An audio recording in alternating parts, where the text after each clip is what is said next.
দিন অর্থাৎ ইসলাম ধর্ম ততদিন প্রতিষ্ঠিত থাকবে, বিজয়ী থাকবে, যতদিন লোকেরা ইফতার তাড়াতাড়ি করবে।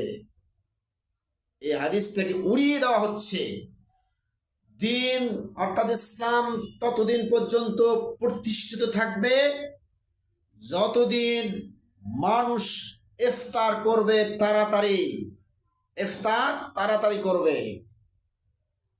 আর আবু হুরায়রা রাদিয়াল্লাহু তাআলা আনহু ক্বালা ক্বালা রাসূলুল্লাহ সাল্লাল্লাহু আলাইহি ওয়াসাল্লাম, আবু হুরায়রা রাদিয়াল্লাহু তাআলা তে বর্ণিত, তিনি বলেন রাসূল সাল্লাল্লাহু আলাইহি সাল্লাম বলেছেন, লা ইয়াজালুদ-দীনু যাহিরান,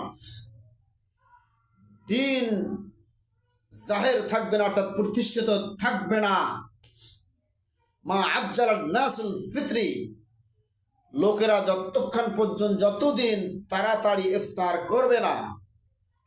এখানে বোঝা যাচ্ছে যত তাড়াতাড়ি ইফতার করবে দিন বিজয়ী হবে, ইসলাম প্রতিষ্ঠিত হবে। কেন এই কথা বললেন রাসূল সাল্লাল্লাহু আলাইহি ওয়াসাল্লাম? কারণটা কি আমি আপনাদেরকে বলতেছি। তবে তাড়াতাড়ি বলতে কি সময় হওয়ার আগে তাড়াতাড়ি না, সঠিক সময়ে। বিজ্ঞান ক্যালেন্ডার তৈরি করেছে, এই ক্যালেন্ডারে আবার কোনো দল কোনো পক্ষ এখানে সময়টা বাড়িয়ে দিয়েছে আরো 2 মিনিট বা 3 মিনিট বা 4 মিনিট, এরকম। এত তাড়াতাড়ি ইফতার করবো না। কেন আল্লাহর নবী এত জোর করে বললেন যে ইফতার তাড়াতাড়ি যতদিন করবে ততদিন ইসলাম বিজয় থাকবে? কেন বললেন? লি আন্নাল ইয়াহুদা ওয়ান নাসারা ইউআখিরুনা, সুবহানাল্লাহ।